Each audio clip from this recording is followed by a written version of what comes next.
Yes, yes, yes, yes, yes. How is everybody doing? It is 5:30 on a Monday afternoon, Monday evening, 6:30 in the east. It is 3:30 out in the west, and it's time for How It All Works. I'm glad you showed up. I'm glad you came. I see some of you already in the comments doing what you do. So I appreciate that, and I appreciate you. I see David Hunt is there. I see Carmen's Julian. These are some of our How It All Works regulars. Appreciate you guys for taking the time out, and for the others that are there. I see some far more than two people are watching, but I only see only two comments. So you gotta comment. You gotta let us know you're here. Man, we're in for a treat today, fam. What can I tell you? The big three: social media, public relations, and branding. I mean, it doesn't really matter where you are, what part of the whole, you know, production you find yourself in, whether you're an entrepreneur, whether you work for a company, doesn't really matter. You're going to need some of what these folks are going to be telling us about today. So without any further ado, let's get it.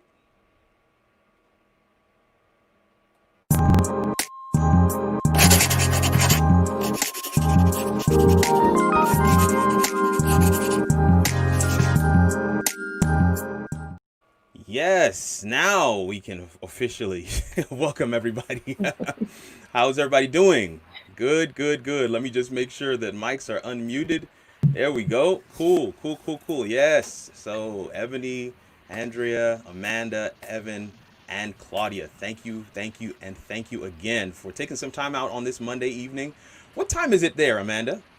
Right here it's 3:30 in the afternoon Pacific. Okay.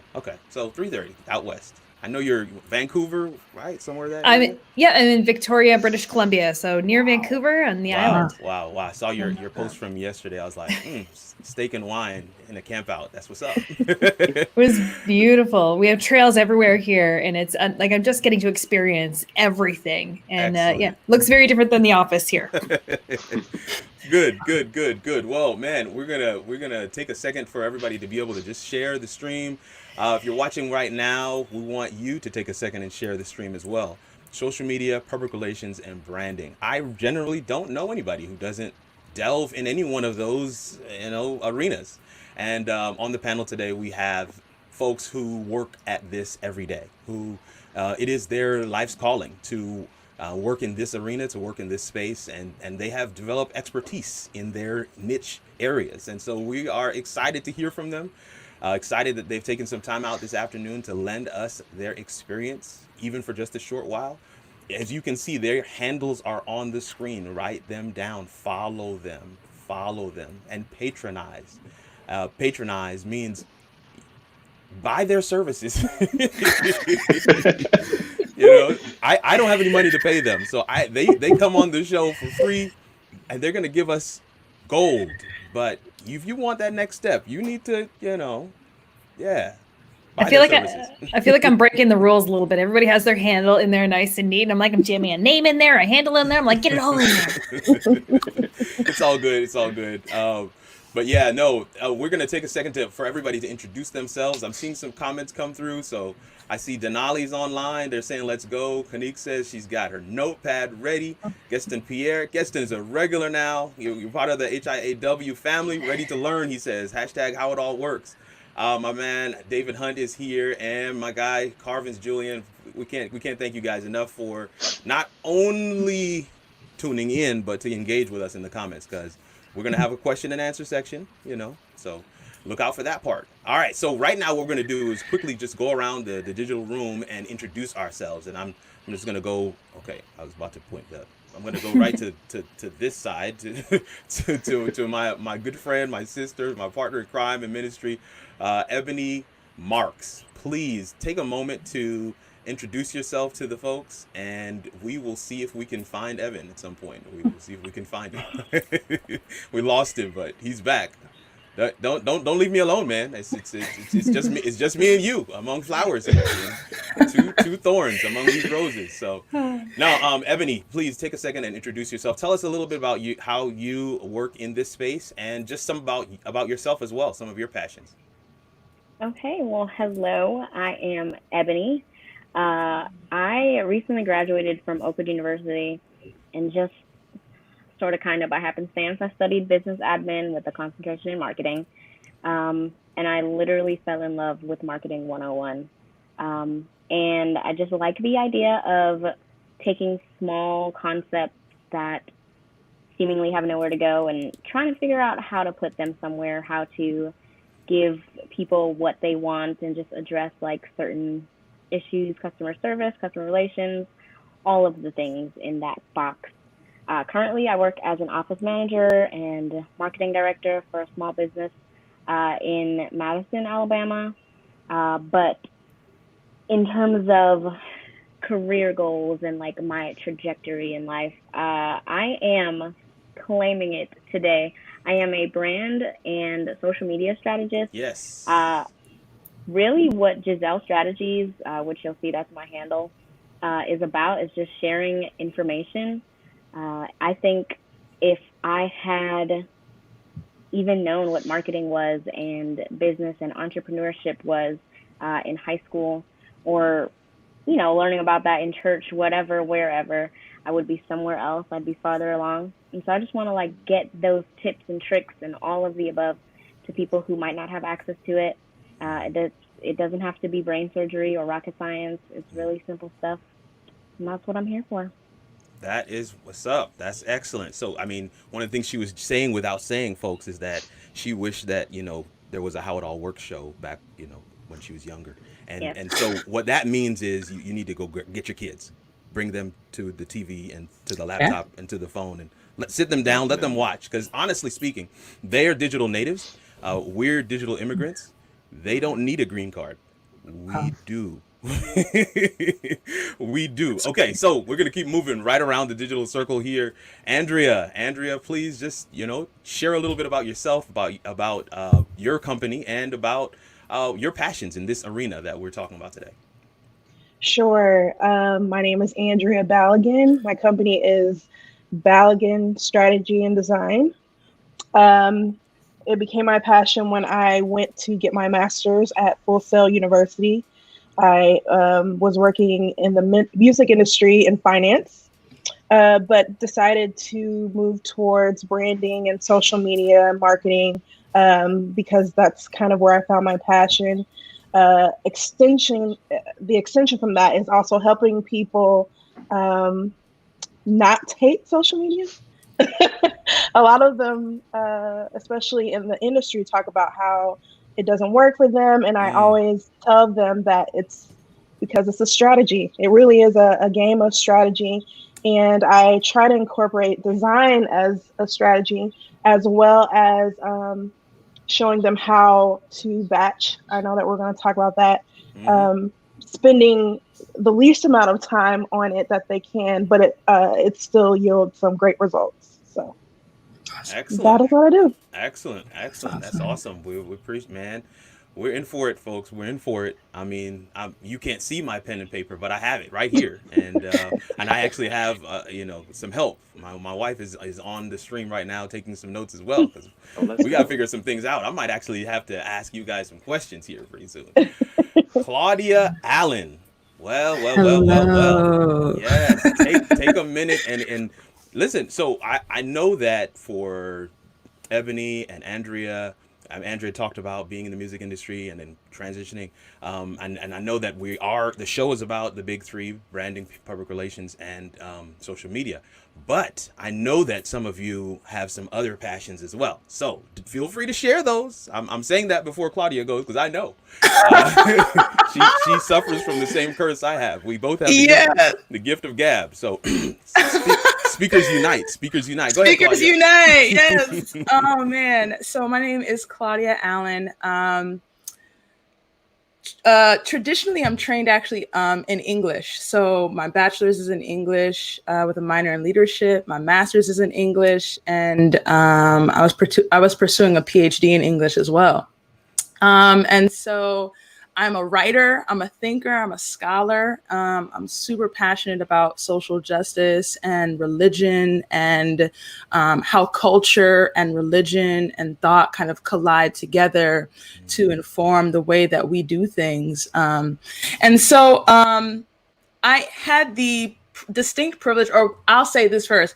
I have always loved photography. So I've always loved to take pictures. I've always loved art. Like my brother and I, we used to paint and submit our art into competitions and things of this nature. And so like Kirk said, I'm just one of those people that, have just like a whole lot of things. And so I ended up becoming the online content manager last year for the oldest Black Christian magazine called Message. Say it.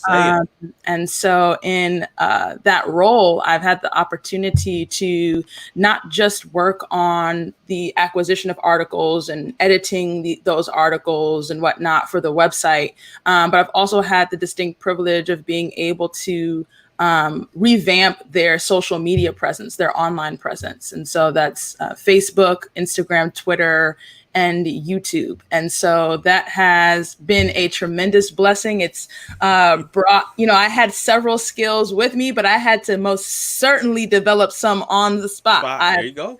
Taught myself Adobe Photoshop, taught myself Canva, and, just really trying to work with different things to make the platform really pop. So Nice. I'm really excited to have this conversation. I know there are things that I can share, but I'm also excited to just learn from all of these experts as well on how even I can do my job as a content creator and content manager even better. Excellent. And I'm certain that there are others out there that are thinking the exact same thing, where you're some of you may be thinking, okay, how come I didn't get on the panel? Well, I don't know you. I didn't get your name. Nobody, somebody had to recommend everybody that was on the panel, So, and if you want to be a part of that recommending group, you just need to kind of go over to Facebook, to the How It All Works community, get in that group. Those folks can actually watch this live on Facebook because they're in the community group, but everybody else, you got to come onto YouTube. And that's fine, because we like YouTube, and I need the views on YouTube. I'm trying to get to 1,000 subscribers. I'm at 300. So let's go. Let's go. All right. Amanda. Let me say, Amanda and I met through a mutual friend, somebody that I went to college with, Leslie Samuel. And I'm just we had such a really cool conversation, and we immediately clicked. I'm excited to have you on the panel and for the expertise that you bring. And tell them a little bit about yourself, about the Digital Gal. I know this is not an entrepreneurship show, but I might ask you a question or two about that as well. I might have some insights and input. I've got some battle wounds and scars of entrepreneurship to show for it. There we go. So I am thrilled that you invited me here. I'm really excited that I'm here. Thank you so much. So my name is Amanda Robinson. I am the Digital Gal, and I teach Facebook advertising to small businesses and entrepreneurs through my Swift Kick in the Ads program, or my 4-week Facebook Ads Bootcamp training program. I've learned over the years that teaching Facebook ads is not the easiest thing. So helping to break it down into simple terms for business owners and help support them in ways that are manageable, understandable, and making the best use of their already unconstrained budget where you're already wearing 300 different hats as a business owner. So you don't need to wear, too many more. And that's where I've been able to shine in helping inspire people in the easiest ways possible to adopt Facebook ads and make it actually work for you. Not just do what the gurus want you to do, not just push it out and say, do this, it's going to work, but actually look at your real business, the assets that you have, the information, the data that you collect from email addresses to how you do online business to how you do brick and mortar business, and actually translate that into ads that are going to work for you and teach you how to do them yourself. So that's a little bit of background on the Digital Gal. Good. Thank you. Welcome. Thank you so much. Yes. My friend Evan. I'm only laughing because I just feel like I'm gonna say your last name wrong. Morsell, You got it, Morsell, bro. Morsell, You got Evan it, you Morsell. got it. I asked him before we went live. I was like, bro, how do you say your last name? No. For some reason, I just want to say Morsel. I don't. That's Morsel. 90% say morsel, like a So little chocolate Morsell. chip or something. Yes, Yeah, exactly. And that's exactly what I'm thinking about is a chocolate chip. And I'm like, Oh, that's wow, what okay. okay. All right. Let me stop now. Morsell, more to sell. Evan, talk to us a little bit about yourself and the rare perspective. Come on. Awesome. So, man, my story has a lot of ebbs and flows, but it always ends positive. So, I went to the University of Maryland, College Park. I thought I was going to major in kinesiology to be a physical therapist. Failed out in my first year, but I made it back in through a program, and I actually learned how I learn, which is by teaching others. So, as I'm learning, as I'm becoming a better academic, I pursue cyber because I like to solve problems. But as a cybersecurity analyst in an in-demand industry, in a tech-driven, high-tech, high-touch space, I'm finding that I don't really like waking up at 3 a.m. to respond to firewall alerts. Me either. My God. You know, I feel for you. You know, as information officer, I'm there. But I had to make a shift. And what happened was at the same time that I was in that cyber position, I was also appointed the position of being the media ministries leader at my church. So I was the pianist, I was the photographer. The church assumed that because I knew how to take photographs, and that was my side hustle at the time, that I knew how to be a filmmaker as well. Right. And what happened, you know, as we're live streaming, we decided to do a radical move, and we actually took the cameras outside of the sanctuary. I kid you not. We took the cameras outside of the church and we told stories about what our local first responders were doing, about how we were giving back to the community. And I saw how captivating these stories could be for those who were receiving and also those who were giving. And as a result of that, this hunger within me, it built up so much that I ended up resigning after a trip to Iceland that I kind of booked 2 weeks out with a guy named Jasper. Ivan Naturiaga. I'm sure you guys, some of you may know Jasper, but we went to Iceland. I nearly died 3 times. And a lot of people would think that if you went to Iceland, you nearly slid off a 70-foot cliff, or you nearly got sucked into the Icelandic Sea, or you nearly got blown off of a road in a 110-mile-per-hour wind gust, that you would quit. You would rethink this whole thing of being a content creator and a brand storyteller. But for me, it gave me the assurance that if I were to die doing anything, I would rather die doing what I love, telling stories that motivate people to make a positive change. And I quit my job, put in my 2 weeks notice the same day that I came back. I have some pretty awesome friends, a guy named Pierre Quinn, and you know, he's kind of like a mentor, coach, and friend. And he was just sharing information on what it would be like to make that transition. We created a plan, and that's when I saw the value of ideation. And what that can look like for business owners and prospective business owners. So from there, the rationalization that I had was that, you know, the photographs and the videos that I produce aren't enough. You really need a strategy to accompany them. And that's where brand strategy or brand therapy and content creation have merged together. And that's what I've been up to for the past going on a year and a half now. And it's been an amazing ride. I've been blessed. And I have to implement my own practices in order to be a business owner. So there you go. That's what I've been up to. Man, Evan, almost wow. I'm gonna need to get that story a little later. The full Iceland story.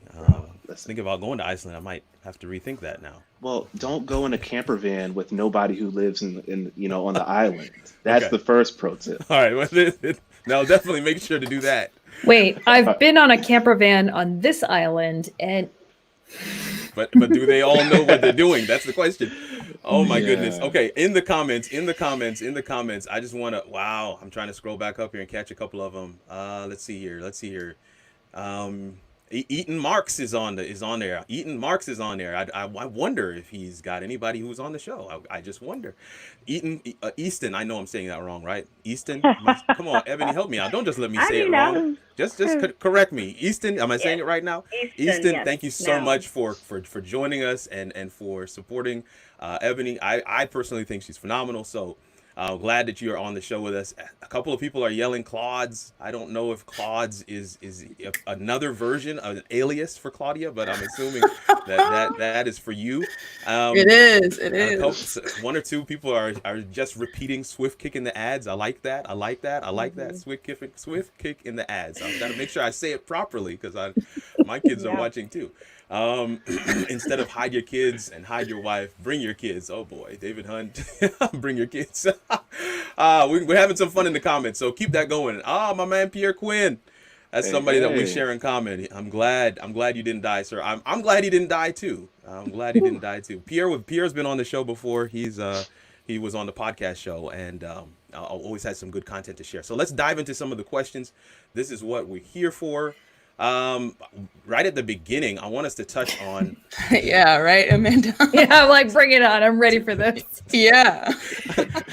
I mean, we could just have a general conversation. How does social media, public relations, and branding intersect? I know that this is loaded, and some people may say, you really just said the same thing 3 times, but I'm throwing it to you guys. How do the 3 intersect? All right. So for branding and social media, I think social media and branding is really important because when it comes to social media, we are inundated with a whole lot of traffic and a whole lot of noise. So in order for you to stand out and break through, be memorable, and actually connect with the people that you are trying to connect with that actually need your services or need or want to connect with you, you have to make yourself stand out in a way that is memorable and that they can start to recognize patterns. So when you show up on their feed, for example, I'm generally in pink. I usually have something pink, something sparkly, and some type of high heels somewhere. And when those items or objects or feelings or visuals pop up on your screen, for the most of the people who I engage with, they instantly know, oh, that's the digital gal. Yeah, and if they connect with me and my content resonates, then when they see those visual cues from that branding perspective, it automatically triggers them to go, oh yeah, I'm going to read that, or I'm going to participate or engage, or what the heck is she up to this weekend? Yeah. That's on awesome. On top of that, in terms of your design, I also spend time in my strategy sessions with clients, getting them to really get down to what their branding is, or what their brand is, in order to speak to that target audience. So once you have decided this is my brand, this is my target audience, then it helps you formulate or craft those captions for social media.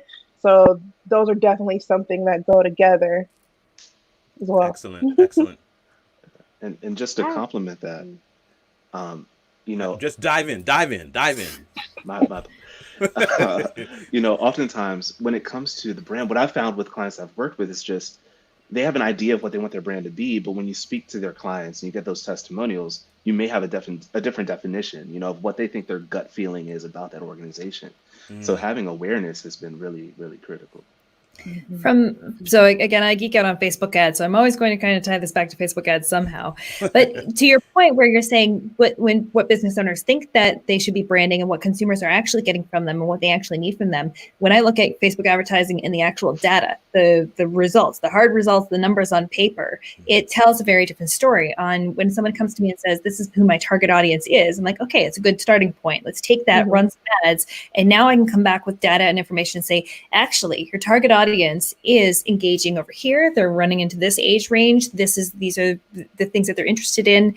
And does that actually align with your business? If the answer is no, we need to change your tactics on the type of content you're putting out or the type of branding you're using. And I've had my own ads run rampant on Instagram with younger males.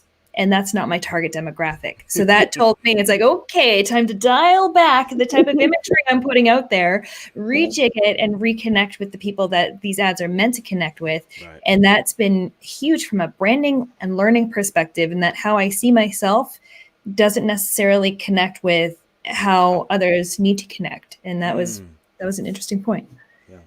Yeah, I was actually gonna mention the same thing. So I mean, it's great that it was mentioned. It's all about that brand identity, how the organization or how the business sees themselves compared to brand equity, how the consumers and the customers are receiving those messages, and just making sure that everything's like in one line. You want it to be this way, let's make sure it is this way. And if it's not, let's figure out how to change it. I know Claudia is getting ready to say something, but I want to make sure that we're not leaving PR out. I want us to touch on PR as well. I think we've touched on some branding stuff, social media for sure, but where does public relations meet them? What street do they meet them on? Well, I mean, I really want to re-emphasize what Amanda said. I think that it's critical that we understand that when we're engaging in this space, it's more important that you project what the viewer, what your audience actually wants, and not so much what you want. I think that you can say, I like these colors, I like these symbols, I like these whatever. And if it does not communicate the message that you want, then it's a fail. So you have to identify what do they want and kind of put yourself to the side and really kind of project what others want from you. Right. And I think that might be, the public relations connection in that, are you having conversations with people in the comment section? When people write your business or your brand on social media, private messaging, are you responding to those messages in a timely fashion? Wow. Sometimes it's not rocket science. Sometimes it's just very basic building relationship at a distance. And if we can kind of intentionally and consistently build relationship, then you can continue to grow your brand. Excellent. There's some questions coming in the comment section. I'm not going to them yet. Don't look. I'm not going to them yet. I'm going to them, but not now. Not right now. What are some changes and shifts you see on the horizon in this arena? Any of the arena, social media, branding, public relations. What are some of the shifts that you see happening that you think people need to be aware of? I think you're going to see things shift to be more hyper-localized. So before, where big brands could really shine and they overtook everything and it was very hard to compete, I think you're going to start to see shifts coming into the storytelling where people can actually connect with other people, even though it is represented as a brand. Social media doesn't succeed anymore, or digital marketing or marketing in general, when you're hiding it behind pretty pictures. And we don't have a human element. So I have lots of other clients who are wondering why their organic activity is completely tanking when they keep making these pretty quotes and that's it. But if you're not actually putting a human or a person or people or employees behind the actual brand, I think we're starting to see a shift in people doing business with people and trying to reconnect and trying to have those moments where we are connecting, especially with our current global circumstances. People are hungry for those connections, and big brands just aren't able to provide those one-on-one connections in the same way that small businesses are now switching on and figuring out that they can through an online environment. Yeah.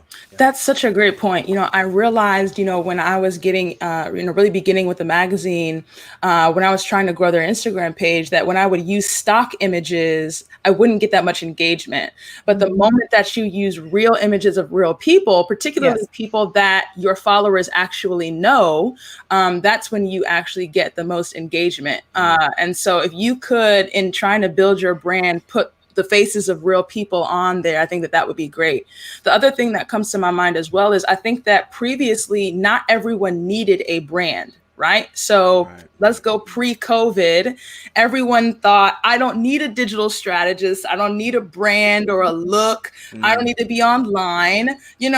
I'm in the classroom, or I'm, in the operating room. I'm, over here. I don't need this kind of work.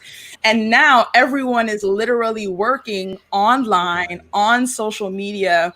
And so I think that it's literally requiring people to kind of go into their, prayer closet, if you would, and say, what is my brand? What is the look that I want, what is, a professional presentation on these platforms? How can I engage with people on these platforms? And I think it's forcing people to really contact people like Amanda and Ebony and Andrea and say, help me out, because I do not know where to go in this space of now having to teach online or having to do therapy online or really trying to share on social media that I even offer various services digitally. So, Wow. I just feel like I want to give all these business owners or individuals this giant virtual hug to tell you I know how hard it is, and I feel for you. Honestly, it's not easy if you haven't been in the online space and you're trying to transition into online. It's a rude awakening, especially if you haven't been in the game for the last 5 years, 6 years, 10 years. You're starting at such a further starting point, way behind the rest. It's a giant game of catch up, and it's not easy. So leveraging experts and reaching out for help and putting your hand up and saying, I need help in the online space is a really big step. And I commend any business that is finally focusing their dollars and their time and energy and effort into getting there. So it's like big kudos to the businesses who are working through that. Let me just say right here that if any of you find yourselves in that scenario, we've got businesses on the panel. Hopefully you have taken some of their information down and followed them and make sure you patronize them. And when you do patronize them, you've heard me say this before, and I will continue to say it every week, do not ask for a discount. Okay, I'm done. Anybody else wanted to touch on? No, it just had to be said. Anybody else wanted to touch on that? Yeah, go ahead. One more thing that I've been noticing just in my daily Instagram scrolls and Twitter scrolls is that, like, just all of the social media, PR, branding, it's just so much more fast paced. We're seeing businesses transition even into TikTok because it's like video with stuff that's popping up and you can read it. And if it's a long, blog or article, I'm not gonna read it. Nope. If it's a picture or a short video clip, you might have me, I might post a comment because I've actually seen what you wanted to say. But if it's something that's, just ridiculously long, too much guesswork for me to figure out what you want me to know. All of the competing messages and noise that's on social media, on our phones, on our tablets. We've got to be moving a little bit quicker if we want to actually grab their attention and hold there. That was actually something I was going to say, that that nugget of wisdom has to come quick. We're still blogging, but I think using the carousels or using tweet reposts that has that statement that knocks people out real quick, and then using good storytelling in your captions is what we're really doing more of than the pretty pictures. I try to tell people that value is more important than the pretty picture. So spending that time to actually, say those things you want to say. And even if it's just a tweet repost, those actually do the best for me for some reason. And it's just nothing that is complicated to make. It's just having something to say in the audience. So there you go. Yeah. And if I can tag in really quick, I'm receiving a lot of requests for the internal side as well. So there's the external branding when it comes to the public facing side and those stories that you tell. But, for all these individuals, all these employees who are zoomed out and who will go back to back all day in conference calls, how do you do a deep dive and increase the empathy, for these individuals? And what does that look like? Is it testimonials? Is it people just having a conversation outside of work hours or even during work hours where they can cultivate a space of safety and maybe even vent, so how do you build your brand and how do you tell stories around that to humanize this digital space that we're in? That's been a very large task that I've been taking on lately. And that's internal. So the content that is being produced is for internal consumption. Yeah, public never sees it. Wow. There's a big demand there. That is huge. That's a big change. That is a big change. There's a couple of questions in the comments. If nobody else had anything they wanted to jump to, I want to see if I can grab these 2 questions and then run with it from there. So Susanna is asking, if you have to make a choice between investing in Facebook ads or search engine optimization, what would you choose and why? Is either an option or are both required? Oh, no. Let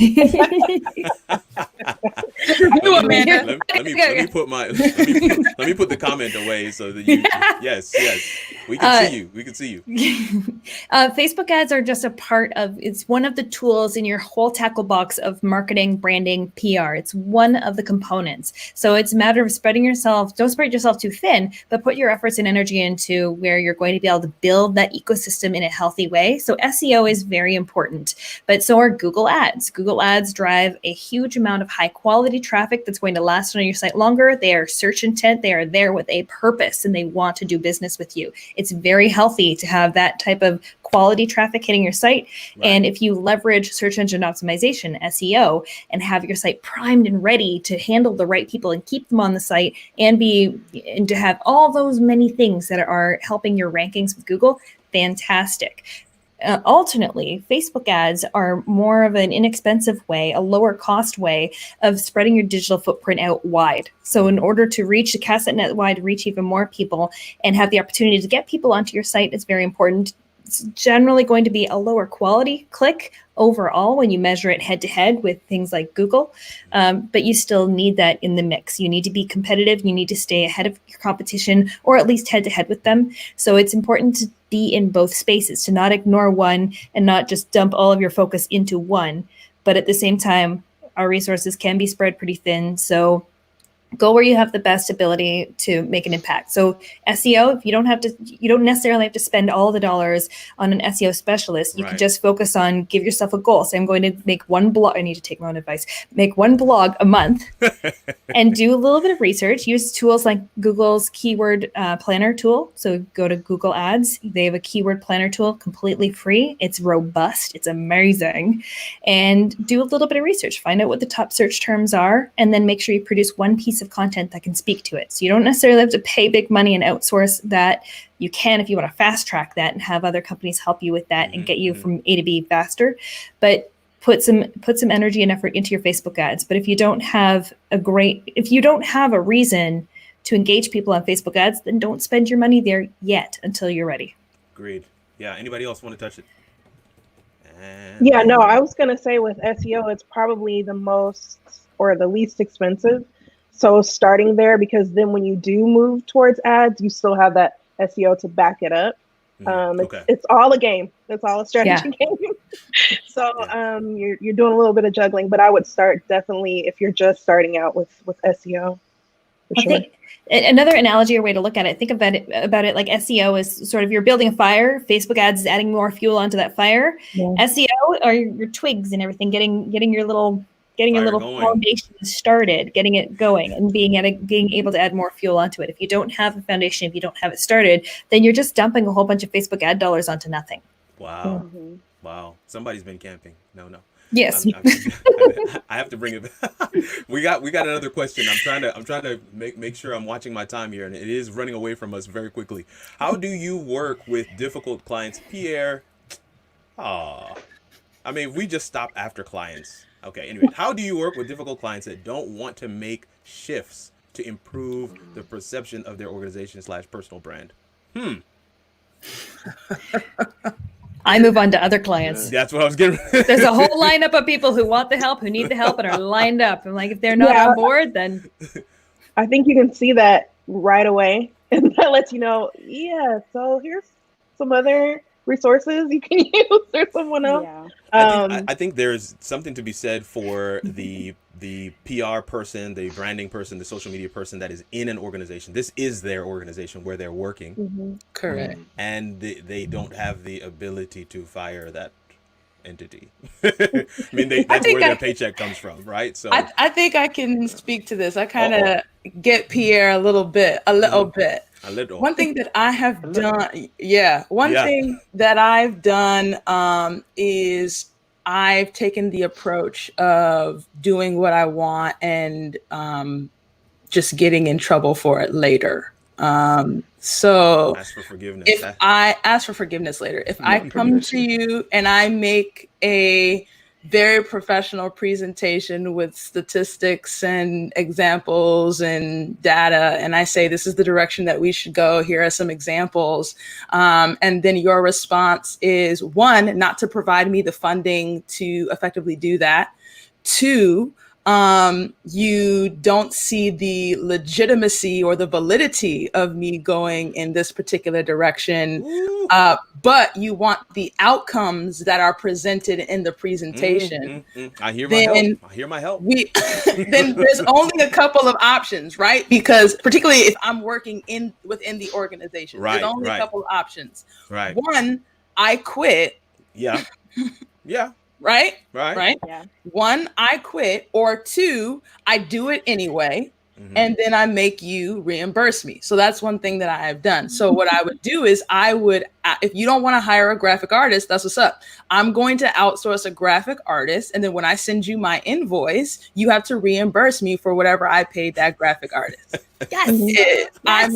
I'm going to, go ahead. I'm going to open the account. You need to, on my invoice is the reimbursement for the account that I've opened on your behalf. And what happens is, what I have seen is, you get the results, then it's like, oh man, Claudia, this is great. I know it is. So here's my invoice. Let's move forward, right? Like, and I think even. I have also learned in moving slow as well. Sometimes we come in and we see that a wholesale organization needs just like a complete rebrand, complete facelift. And so we think, I'm going to bulldoze the whole thing down and rebuild. And guys, this is how much the whole bulldoze costs. Nobody is open for that, particularly if we're dealing with individuals that are of a older generation. They don't see the validity of this kind of work. So with that, it's like, you know what? Let me ease you in. Okay. Let me just change one thing. Let me get one logo designed, right? Right. So it's like slowly, moving things along, and then kind of, maybe coming later after they've seen and after they have received outcomes, right? So they have either gained subscribers, they have gained followers, they have gained new patrons to whatever it is that they offer. So then now it's like, okay, whatever she's doing is working. Right. So then when I come and I say, okay, hey, I would like to ask for a larger budget that's outside of my invoice, that's specifically for this kind of work, that entity will be more inclined to say, okay, you know what? I'm going to go talk to the powers that be, find this money, because you were able to do much with little. And so I think that's kind of the place to start. Let's see how much we can get done with little. And then once we can effectively show some results from that, people will be more inclined to give us more. Wow. It's funny. I've had to now put, for my longer term clients, I've had to put a 3-month minimum contract in place because of the nature of the work that I'm doing. They're not going to see the results that they're expecting in month 1 or month 2. It's generally month 3 that it starts to happen. And I've learned just to manage client expectations going into this, because as much as I want to start small and give them some results, I've now kind of figured out that threshold of, I can't get you the results and match your expectations to what you were saying, if you're not supplying me with the adequate things that I need. And I've realized that the shelf life of getting what I need, getting them on board, showing them how the audiences are growing, how the ads are taking effect before we finally getting the results you're expecting roll in, it's about a 3-month time period. And it's been a huge relief figuring all of that out and now going into client projects with that right up front. Right. It's been a game changer. Wow. Okay. Our time is time is gone. I would like for us to get to some of these stories. Was there anybody that had a burning desire to share their story? 5, 4, 3, 2, 1. Okay, nobody. So I'll pick.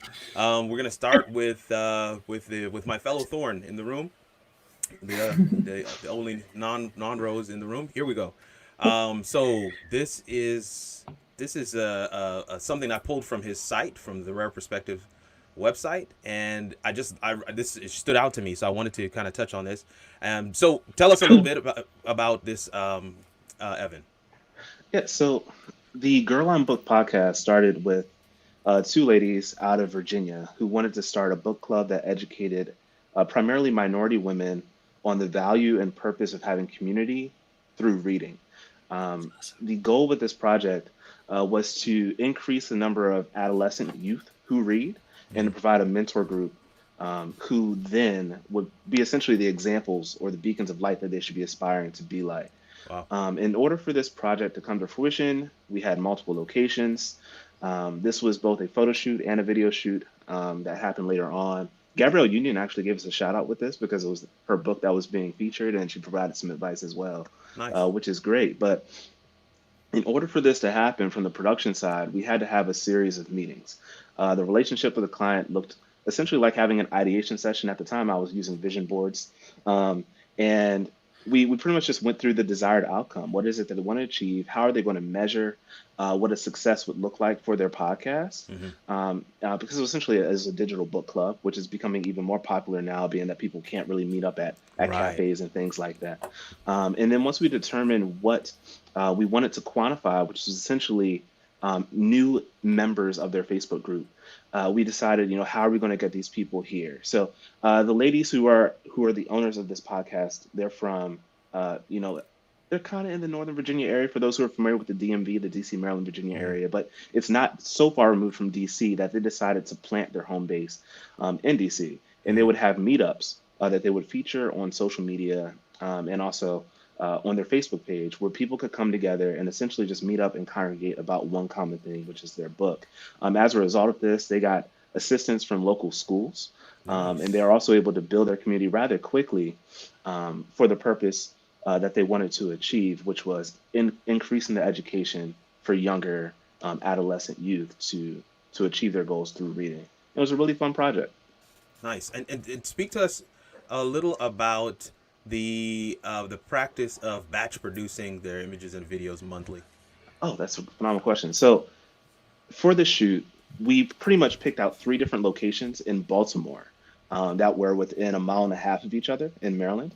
And we had different outfits, and we planned out the entire day from start to finish. So golden hour is the best time to shoot if you are looking to do a photo shoot anytime soon. It gives you the best lighting and also saves on budget because you don't need external flash. But we booked it around those times. So in the morning, we shot all of the outdoor shots where you see the young lady reading the book on the step, and also them reading together those 3 lateral images. Those are shot in the morning.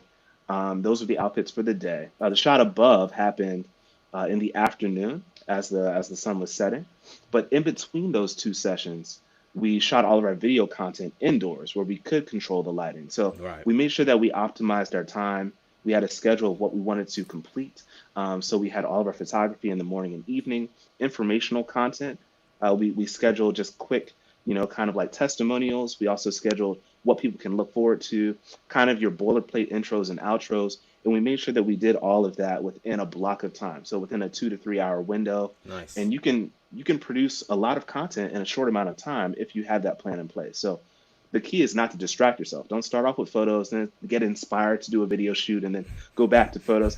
That scatterbrained mentality, it can be great for the creative juices, but when it comes to being efficient and effective, you'll be able to produce. For this shoot, we got 90 days of content out of 1 day of photography and videography. I want you to just say that one more time. One more time, Yeah. please. How many days? How many days?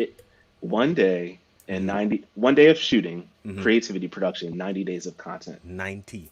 90. Yeah. Not 19. Wow. Not So- 1990. Okay. So I guess the other pro tip is repurposing. So knowing how to repurpose content is really important because you can take a 5-minute segment and cut it into 5 individual moments, and then you get 5 posts out of Come on. one individual film. Amen. You're going It too goes far back to now. that cybersecurity No, piece, bro. no. You gotta hack it. No. You need. They need to pay for anything more. They need to pay for. Okay. Stop now. Stop now. That's it. We're done. Let's see.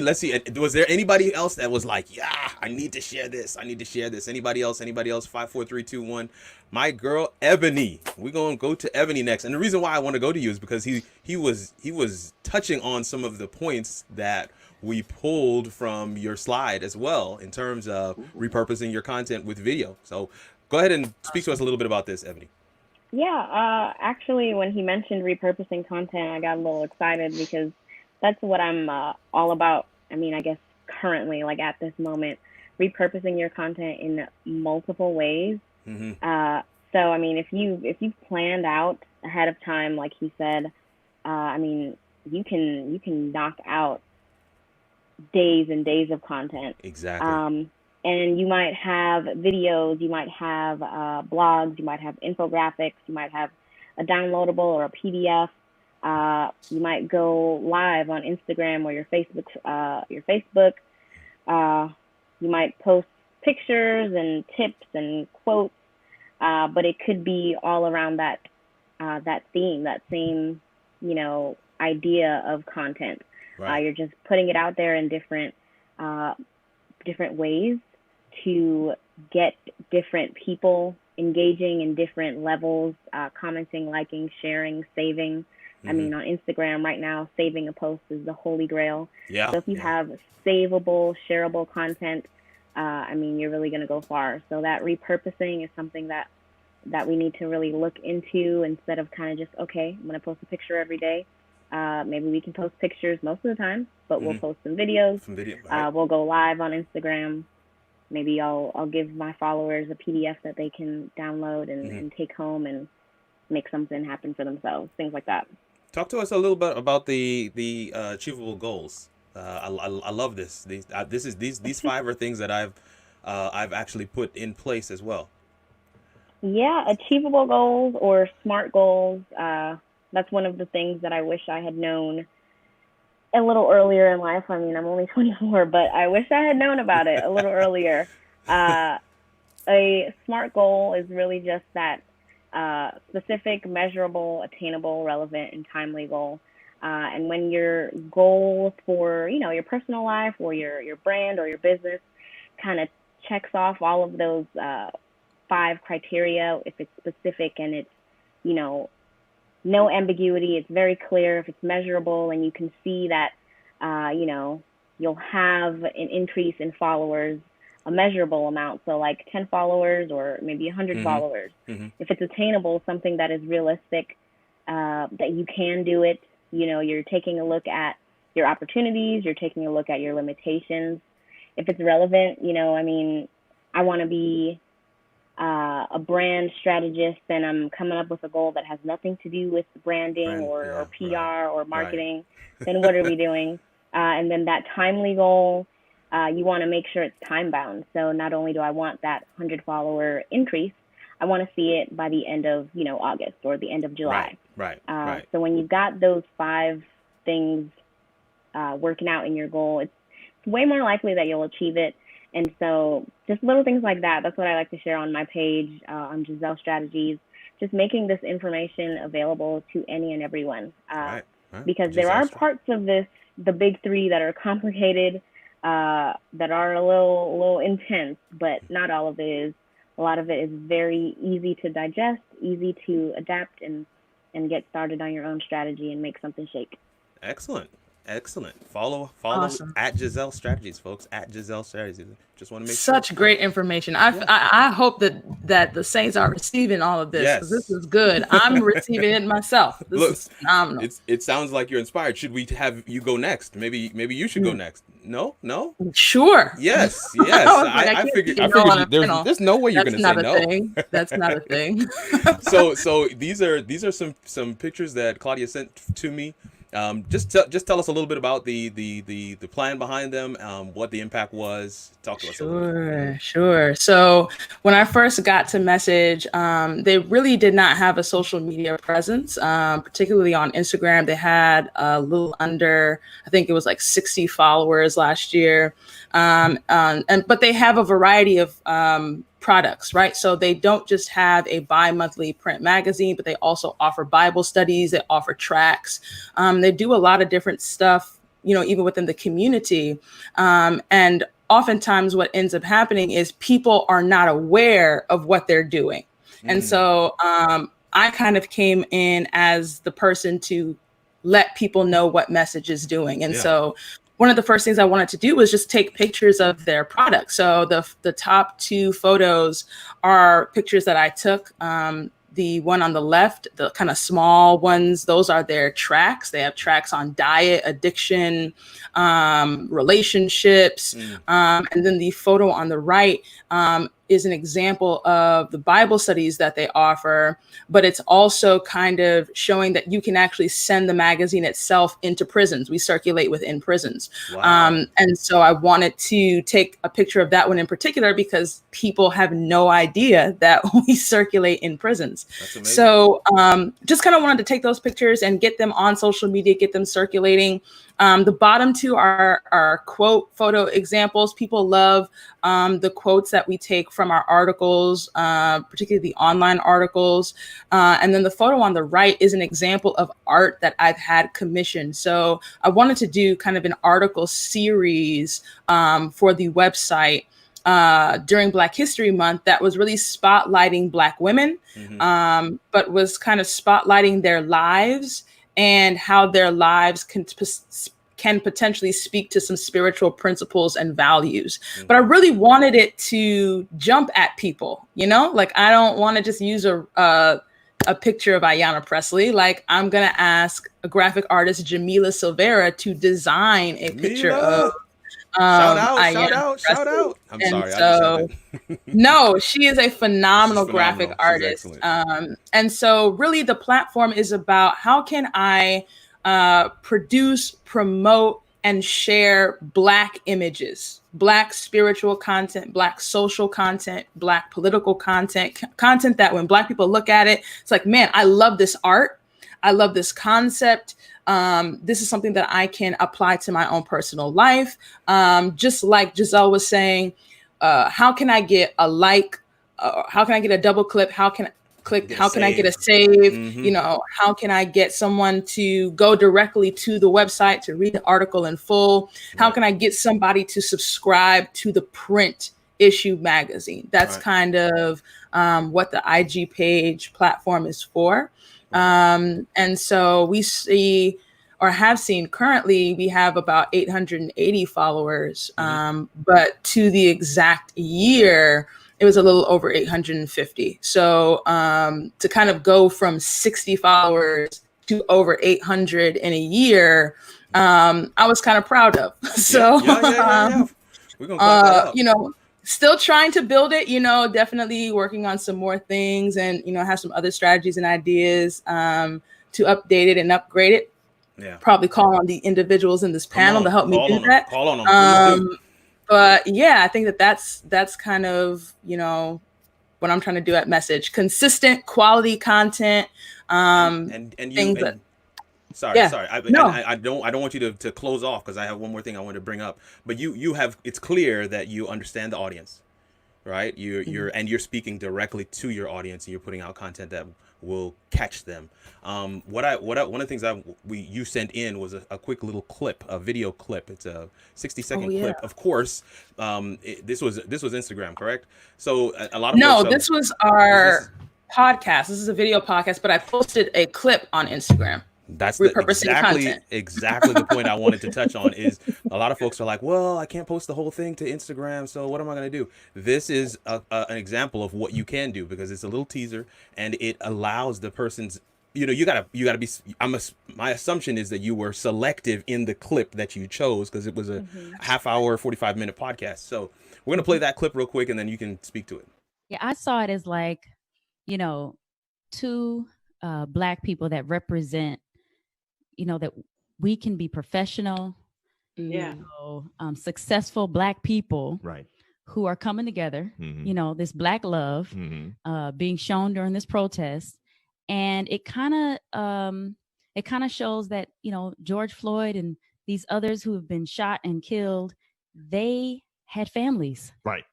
You know, we have families, we have love in our lives. It's not just this being who you can just shoot and kill. It's not just this animal. You know what I'm saying? Like we are human beings who have families, who love us. We love them.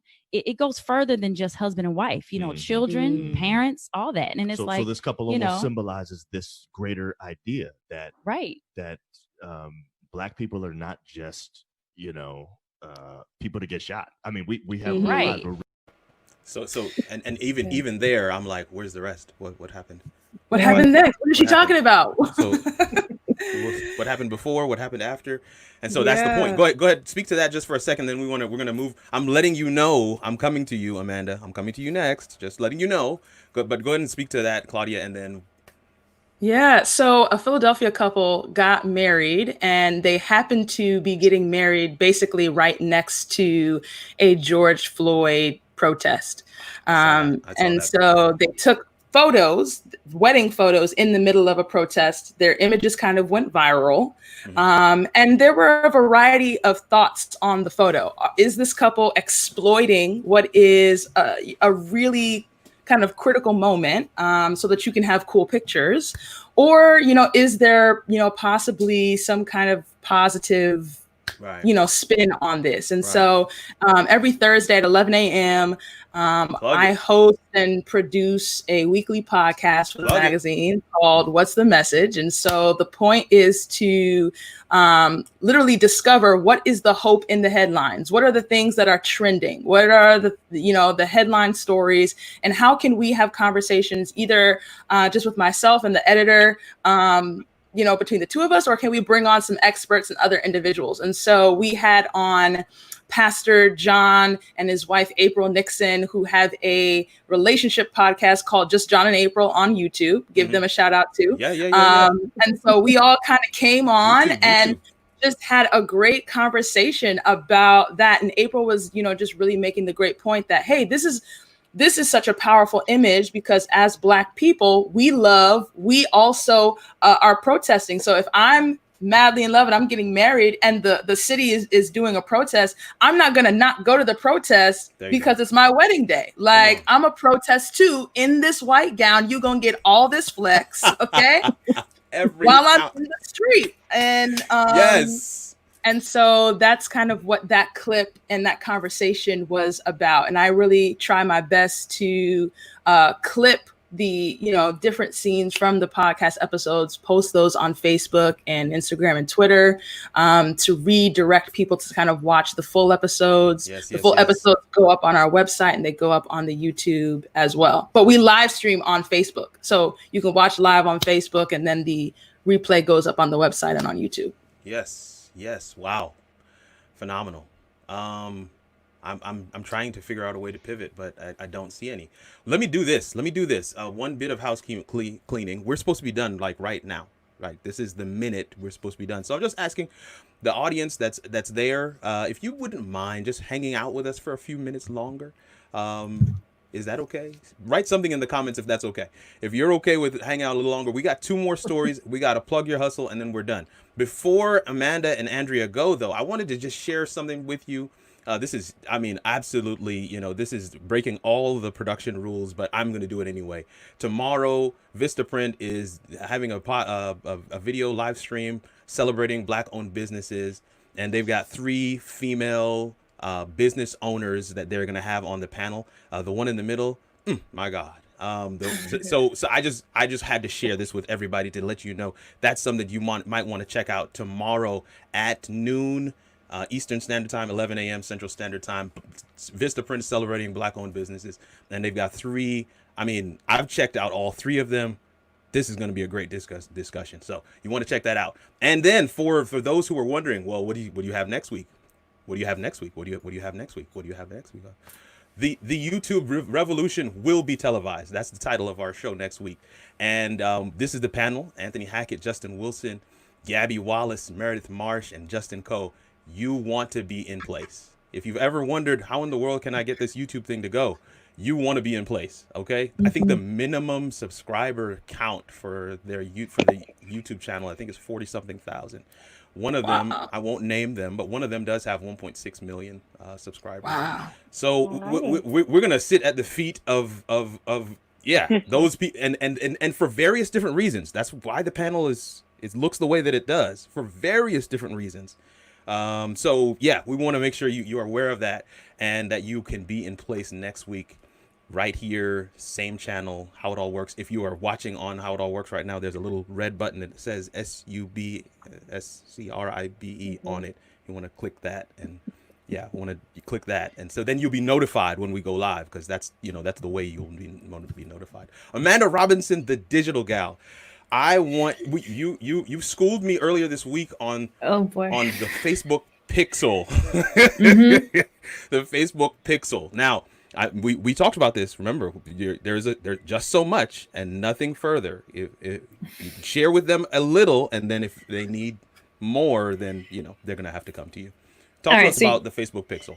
Your Facebook tracking pixel, it's a tiny little snippet of code. It goes into the header of your website, and it is the magic secret sauce behind the leverage power that you have of creating Facebook ads. So it enables you to track visitors who have been to your website and retarget them with Facebook ads. It also gives Facebook a wealth of data on how people are engaging and interacting on your website, and helps Facebook better optimize your ads. It's a simple, tiny little thing to do. It's not nearly as daunting as it sounds or as geeky as it sounds. And if you have a web developer, it's even easier. But I can tell you, first thing, if you don't have your Facebook tracking pixel installed on your website, it's the first thing I look for. There's little tools, Facebook Pixel Helpers, little Chrome extension plugin. So I can use that little plugin, look at anybody's website and see if you have your pixel installed or not. And if you don't, I am going to school you on it, because whether you're ready to run ads today or whether you have a business need that pops up 6 months from now, your pixel starts collecting information from your website and sends it back to Facebook as of the day you install it, not retroactively. So if you do not have your Facebook tracking pixel installed on your website, you are missing out on a huge opportunity that may arise, a huge need that may arise for you in the future. And if you're running ads right now and you don't have your Facebook pixel installed, we got to chat. So yeah, that's the skinny on the pixel. I'm putting this back up because this was emailed to me because I signed up on your site for the Facebook ad glossary, or am I saying that right? Glossary? Yeah, actually, I want to give a huge shout out to someone in the comments. Who was it? It was Susanna in the comments. She's just gone through my Facebook ads quiz bot.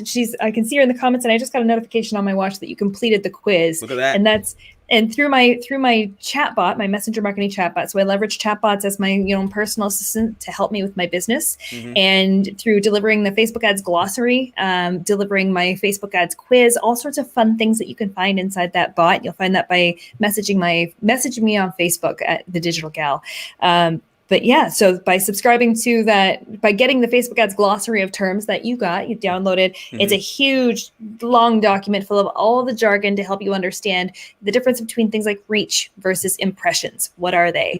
What's a conversion on Facebook? What exactly is the Facebook pixel? How do you know if your ads are working? So it's a document. It's a long document that I just keep adding on to and providing for free out there. So something you might want to consider. Folks, FREE. FREE. Okay, check it out. Some people are doing it. You already took the quiz. If you're signed up, you would have gotten that Facebook Pixel post from her already this week. So amazing stuff. We have shared that Facebook ads glossary in our community group on Facebook.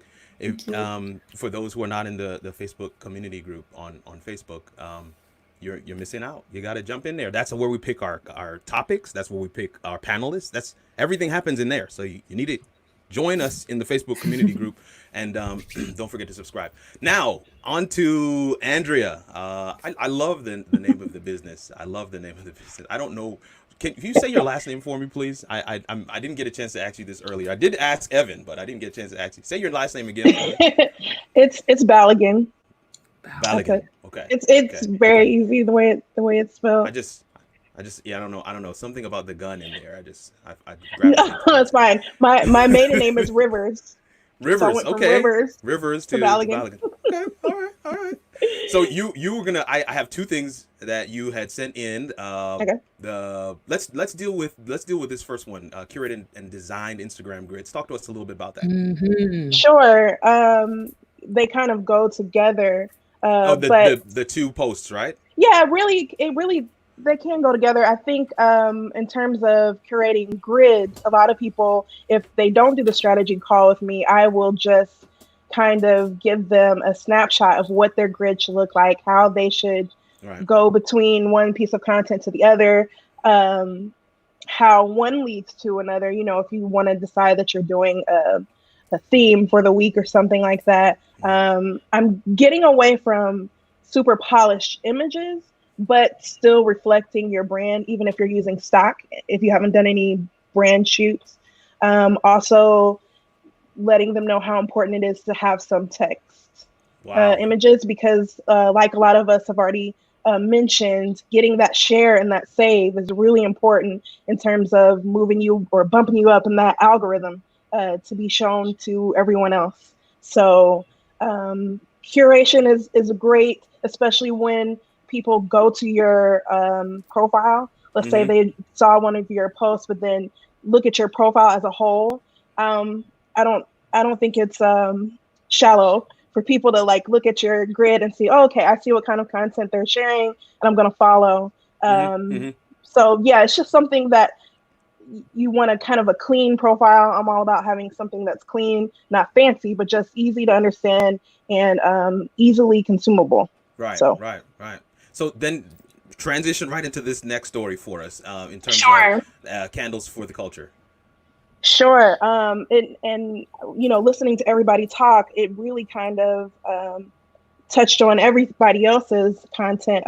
This candle maker came to me. She basically searched Instagram or something on Instagram, and I popped up, which is one of the things I kind of share with how to make your profile as optimized as possible, so that when people are searching on Instagram, they find you.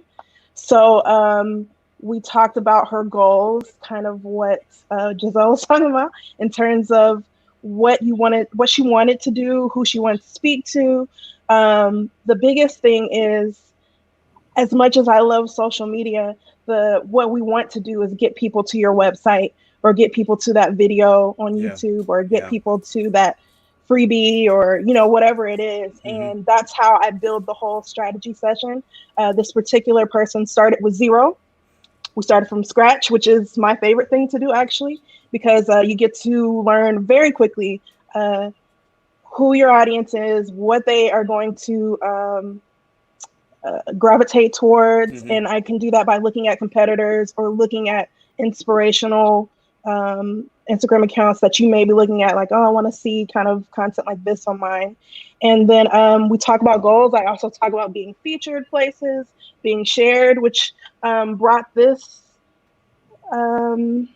person to, she's about at 6,500 followers now. And we had our session last April. And between that, she's been featured in a lot of maker, accounts. I don't mean to interrupt. I want the viewers to get this. I want the viewers to get this. It says Demetria got her first 100 followers right under a month. Yeah. Then reached her first 1,000 2 months later. And then you're saying right now she has about 6,500. Okay. I just want to make sure. A year and some change later, and she's opening an actual brick and mortar store in the middle of a pandemic, COVID-19. Wow. So it's just amazing, what can happen from just playing this game of strategy and design, because I think they do go hand in hand. The way I design things is based on strategy as well. So yes, having that end goal, trying to get them to go somewhere. We love social media. You want people to share, but you also want to get to your website, which I also design, since we're throwing plug it all. Yeah. Let's go, sis. That is phenomenal. That is phenomenal. Yeah, I love it. Wow. Yeah, folks. Let me jump in. I have some questions to round this thing out, but I want to jump in the comments real quick. Somebody says they'll be talking to you this week. Somebody asked you to sing, Andrea. Somebody says ask her to sing. Somebody said ask her to sing. It's not really what we're talking about tonight. Susanna said I got a private video also. So yes, from going through the messenger marketing chatbot. So leveraging those automations, when you play the games and you do the things, I reward you with little nuggets here and there. Amazing. And then there's some other things in there as well. What I want to do right now with 642 is I want to ask one last question, and then we can do the plug your hustle, which we've kind of been doing all throughout, plug. That's, that's the name of the game. But the last question is your number one piece of advice. All right. I mean, that's yeah. What is your number one piece of advice for individuals, businesses, influencers, etc.? Somebody who's aspiring to, walk the road that you are walking. What is your number one piece of advice? I would say number one piece of advice is that you can't do it all at once. There's going to be immense pressure on you to be everything, to have your Instagram looking fine, to have your Facebook ads functioning and being, producing an ROI, to have your PR and branding all nailed down, to be functioning in business at your peak operating performance 24/7. That's not reality. Just take one piece at a time, focus on one goal, and focus on moving yourself toward that goal and make it measurable, so that when you do start to have little wins, you can actually look back on it and say, I did that, and move yourself forward just one step at a time. Nice. My biggest one is automation. Automate as much as possible.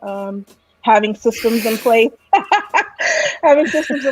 Once I design something, if it does really well, I keep it as a template. I come back to it.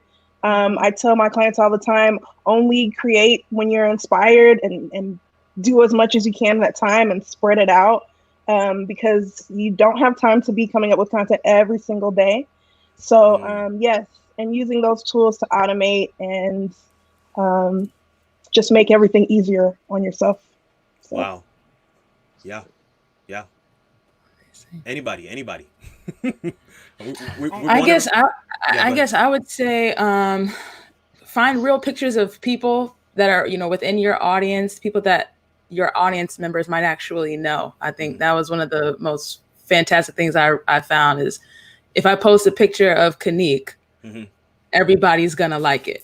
They know Kanique. Yeah. Versus if I put a picture of a Black girl nobody knows, that might get less likes. So just post pictures of people that people know. That's very simple. And I would say if you're like me, right? All these people on this panel are epic. They are digital strategists, they are marketers, they are beasts. Okay. Like I said, I am going to be patroning their businesses myself. All right. So I am just the manager of the content. I create the content. So if you're somebody like me that is needing to kind of help grow an organization and you do not have this kind of expertise, just get familiar with Canva. Make Canva your BFF. Find some pictures of some great people and you will be okay. Yeah. No, everything she's saying is a yes. And she's literally giving everybody my playbook right now. Okay. Honestly, mine too. My bad. My entire playbook. That's all of it right there. Thumbnail a few minutes ago. But I would just say that your story is worthy. Documenting over creating is very real. A lot of people feel as though what they have to offer, everybody either already knows or is really basic. But you also have to look at your life and your journey and realize that where you are today, even a month ago, where I was, especially during this pandemic, we've all evolved into new forms of the quote unquote beast that you reference as ads. But documenting that journey, one, it allows you to analyze where you were, 3 months, 6 months, however far back. It provides a proof of concept for your clients. But I say all this to say that content without a strategy is an expense. So you need someone like Andrea. Honestly, I would say you need everybody here, right, on your roster. But if you're just producing content and you don't know where it's going, and that story doesn't really have a purpose, it just looks nice. It has a permanent shelf life. So make sure that what you're doing is intentional, and don't be afraid to be candid about just who you really are. Oh man, let me take the question off so people can see your handles again. Okay, Evan. Evan More to Sell. Sorry, I know the 2 is not in there, but it just helps me. Digital Gal, at Giselle Strategies, at Andrea Balogun, and at is that Camel 365? CAMAAL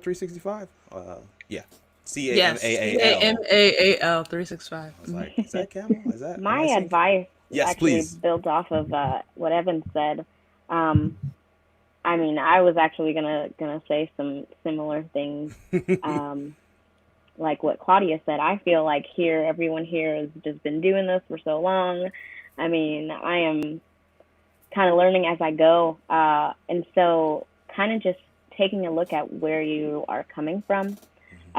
So my number one bit of advice would be plan and kind of get a little bit of a strategy before you just jump into the water and, you drown. But once you planned out a little bit, like, don't plan forever, don't over plan, start going, like start learning from mistakes, start, failing, because it's really not failure. It's just like, okay, learning, that's not how we do that.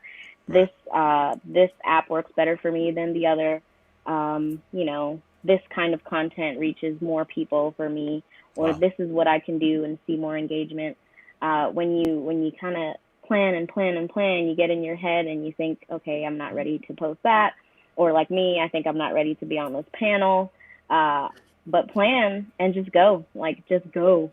I like it. I like it. That inspires me with the whole concept about sink or swim in this environment. It's sink or swim, but if you have a strategy, it's like giving yourself some water wings to at least give yourself a chance. Yeah.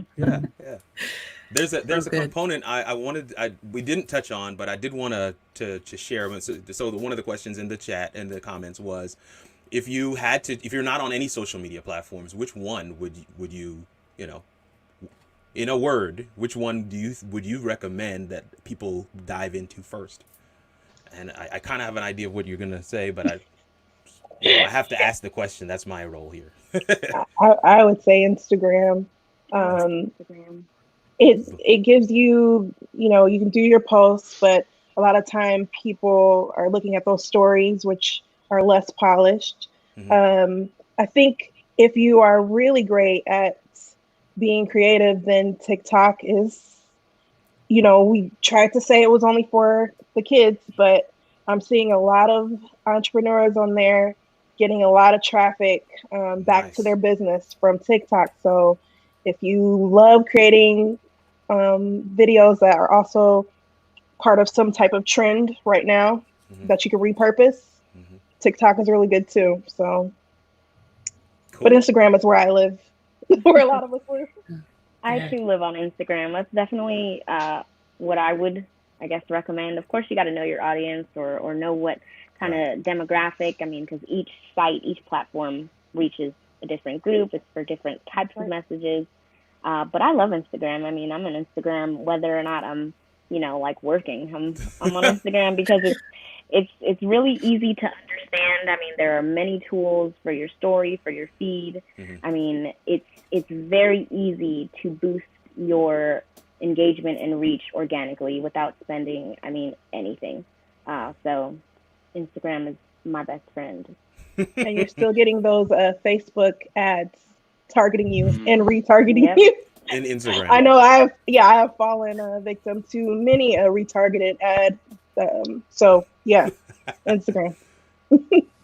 I'm team Facebook and Instagram. I prefer Instagram, but messages on Facebook, they have a little over 13,000 followers. So, I think that's an easier space, to share the articles. Share those articles. People have a tendency to click and they will actually read through that versus on Instagram, kind of redirecting people to the bio quote and all that. Right. They're not here for it. So Instagram, I've just received it in my spirit. They're not here for it. And so what I see is that they love the quotes, they love the pictures, they love the videos. And that's just personally what I prefer on Instagram anyway. So I think it just comes down to, who are you? Like, what is your purpose? What's your brand? What's the kind of content that you're trying to share? Yeah. And then identifying, which platform best allows you to do that. You know what I mean?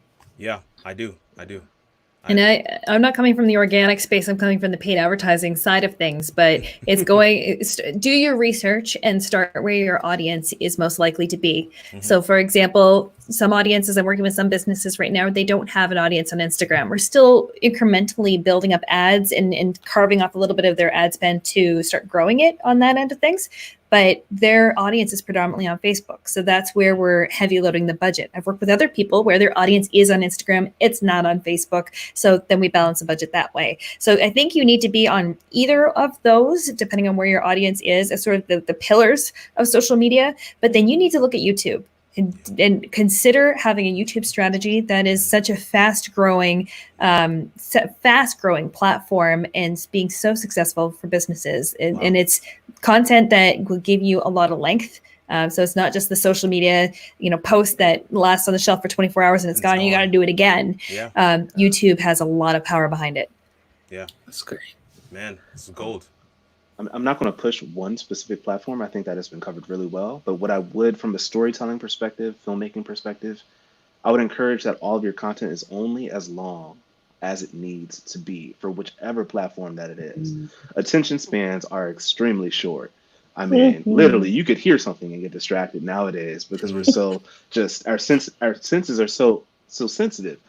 So try to get your point across. Whether it's a 3-act structure or whatever it may be, as efficiently as possible, and then have longer form content where it's appropriate, like a podcast or something like that. Wow. There's a couple. So Gary Jones says, content without strategy is an expense. I wrote that one down. I did write that one down. And I put at the end there the rare perspective, Evan Morsell. So yes, that one was fire. Document over creating. Also fire. Somebody asked, how about High Five or Black Planet? I just want to put that up there for just to see your reactions. Yeah, I see you trying to hold back the laughter. I didn't know either of them still existed.